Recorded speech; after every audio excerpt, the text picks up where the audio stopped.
واقعہ حضرت خالد بن ولید رضی اللہ عنہ، قسط نمبر 124۔ اپنا اسلامک اسٹوڈیو۔ کمک آ رہی ہے۔ عمر بن عاص نے کہا، ایسا سوچو ہی نہیں کہ کمک نہیں آئے گی۔ کیا تم سب امیر المومنین سے واقف نہیں؟ وہ ہمیں تنہا نہیں چھوڑیں گے۔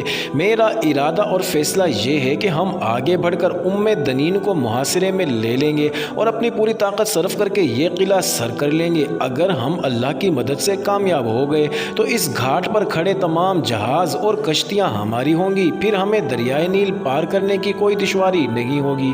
تمام مورخوں نے لکھا ہے کہ حالات کا اور احتیاط کا تقاضا یہ تھا کہ عمر بن عاص پیش قدمی کا خطرہ مول نہ لیتے اور کمک کا انتظار کرتے، لیکن وہ اللہ تعالیٰ کی ذات باری پر بھروسہ رکھنے والے اور خطروں میں کود جانے والے سپاہ سالار تھے۔ انہیں اپنے آپ پر اس قدر اعتماد تھا کہ اپنے فیصلوں کے خلاف کسی کی کوئی بات نہیں سنتے تھے۔ سالاروں اور عہدے داروں نے کچھ مشورے دیے، عمر بن عاص نے کچھ مشورے قبول کیے اور کچھ رد کیے، اور آخر یہ پلان بنا کہ فوری طور پر پیش قدمی کی جائے۔ ادھر مقوقس نے دنین اور بابلیون میں مزید فوج بھیج دی تھی۔ اس سے پہلے مقوقس اس خوش فہمی میں مبتلا رہا تھا کہ مسلمانوں کی نفری بہت تھوڑی ہے اور اتنی تھوڑی نفری کسی بھی قلعے کو فتح کرنے کے لیے کافی نہیں۔ اس خوش فہمی کے زیر اثر اس نے یہ پھندا تیار کیا تھا کہ مسلمانوں کو اور آگے آنے دیا جائے اور پھر انہیں نرغے میں لے کر بالکل ہی نسیت و نابود کر دیا جائے گا، لیکن جو ہوا وہ اس کی توقعات کے بالکل الٹ تھا۔ مسلمانوں نے بلبیس جیسا ہر لحاظ سے مضبوط قلعہ بھی لے لیا اور جرنیل اطربون کو بھی مار ڈالا۔ اطربون کی لاش نے اور ہرکل کے پیغام نے مقوقس کو خوش فہمیوں سے نکال دیا تھا۔ ہرکل کا بنایا ہوا اسقف اعظم قیرس بھی اس کے ساتھ مل گیا تھا اور قیرس نے اسے یقین دلایا تھا کہ وہ بنیامین کو بھی راضی کر لے۔ اب مقوقس کی سوچیں بدل گئی تھی۔ اس نے ان دونوں قلعہ بند شہروں کو ناقابل تسخیر بنانے کے لیے نئی تیار کی ہوئی فوج استعمال کی۔ دنین میں بھی اس نے فوج میں اضافہ کر دیا، لیکن اس کی زیادہ توجہ بابلیون پر تھی۔ اسے احساس تھا کہ بابلیون ہاتھ سے نکل گیا تو پھر مصر کو مسلمانوں سے بچانا تقریباً ناممکن ہو جائے گا۔ اس نے بابلیون میں فوج میں جو اضافہ کیا تھا وہ صرف اس شہر کے دفاع کے لیے ہی نہیں تھا، بلکہ مقوقس کا پلان یہ تھا کہ مسلمان جدھر بھی حملہ کریں گے وہ بابلیون سے کچھ دستے نکال کر مسلمانوں پر عقب سے حملہ کرے گا۔ سپہ سالار عمر بن عاص کو نو مسلم فاروق نے پہلے ہی بتا دیا تھا کہ آگے دفاعی نظام کیسا ہے۔ اس نے عمر بن عاص کو بابلیون سے خبردار کر دیا تھا۔ اس کے باوجود عمر بن عاص اسی علاقے میں جا رہے تھے۔ عمر بن عاص نے صرف ایک دن انتظار کیا، اور وہ بھی اس لیے کہ بلبیس شہر کا نظم و نسق اور دیگر امور بحال کرنے کے انتظامات کرنے تھے۔ اگلے ہی روز نماز فجر کے بعد انہوں نے لشکر کو پیش قدمی کا حکم دے دیا۔ پیش قدمی سے پہلے انہوں نے لشکر سے انتہائی مختصر خطاب کیا۔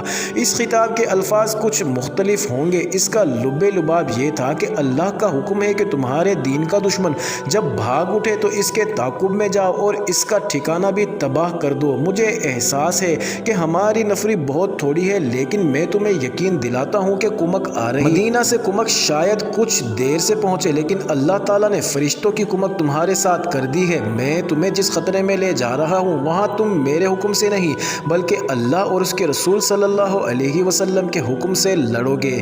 یاد رکھنا اسلام کے مجاہدوں کہ ہم یہاں پٹ گئے تو ہمیں کہیں بھی پناہ نہیں ملے گی۔ یہاں کی زمین، یہاں کے پیڑ اور پتھر اور یہاں کے ریت کے ذرے بھی تمہارے دشمن ہیں۔ اللہ کا نام لے کر آگے بڑھو۔ مقوقس بابلیون میں آ گیا تھا۔ اسے مسلمانوں کی پیش قدمی کی اطلاع تواتر سے مل رہی تھی۔ مجاہدین جب دنین کی طرف جا رہے تھے تو انہوں نے توجہ نہیں کی تھی کہ تھوڑے تھوڑے فاصلے پر ایک دو مسافر آ جا رہے تھے۔ ظاہری طور پر وہ بے ضرر لوگ معلوم ہوتے تھے، لیکن وہ مقوقس کے جاسوس تھے جو مجاہدین کے لشکر کو دیکھ رہے تھے۔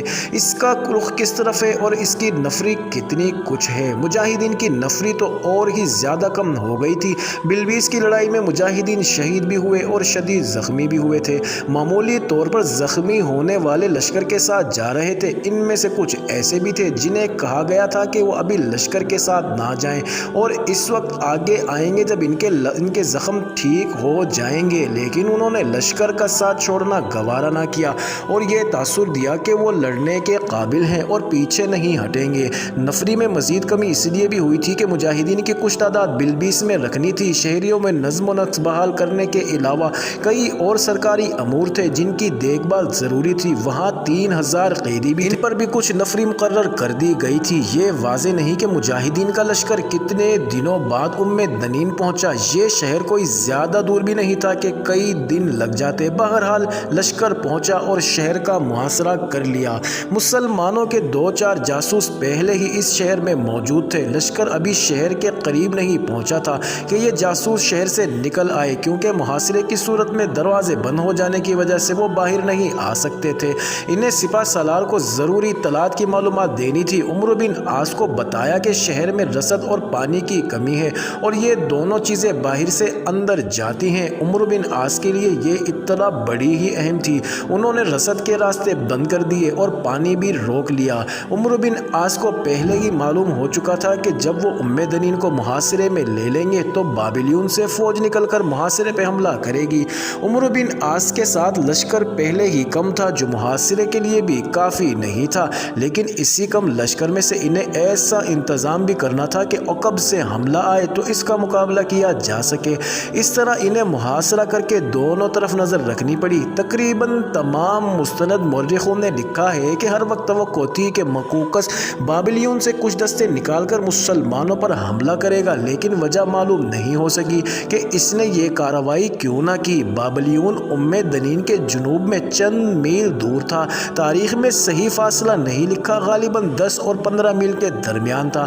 مشہور غیر مسلم مورخ ایلفرڈ بٹلر نے لکھا ہے کہ بابلیون سے مقوقس نے فوج نہیں نکالی، جس کی وجہ اس کے سوا اور کچھ نہیں ہو سکتی کہ اس کے پیش نظر اترابون کا انجام تھا۔ اترابون نے بلبیس کے محاصرے کے دوران عقب سے جا کر مسلمانوں پر حملے کیے تھے، لیکن مارا گیا۔ مقوقس کا خیال تھا کہ مسلمانوں کو کھلے میدان میں شکست نہیں دی جا سکتی۔ اسے اپنی فوج کے مورال کا بھی اندازہ تھا۔ تاریخ میں آیا ہے کہ رومی فوج اس پر حیران رہ گئی تھی کہ مسلمانوں نے اتنی تھوڑی تعداد میں ہوتے ہوئے بھی دنین کو آ کر محاصرے میں لے لیا ہے۔ معزز ناظرین، جاری ہے اگلی ویڈیو، کس نمبر 125 میں دیکھنا مت بھولیے گا۔